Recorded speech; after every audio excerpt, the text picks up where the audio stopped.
When we're talking about an almost psychopath, we're talking about someone who has traits similar to a full-blown psychopath, but they're there in fewer number and less intensity.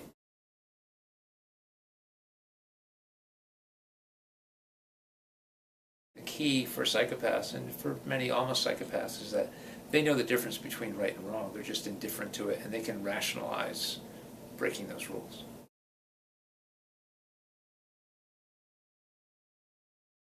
We're much more likely to see and encounter in our daily lives almost psychopaths, because these are people who are quite functional in the community. They just have some of these traits that pop up and become apparent to us.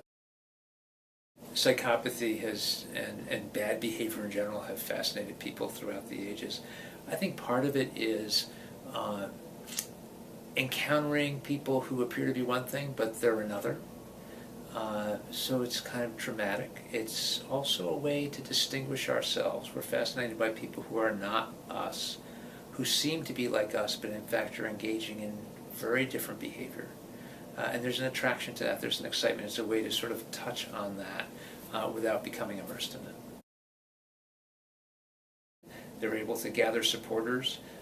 They can often gaslight you, make you feel like, or make you appear that you're the one who's having the problem.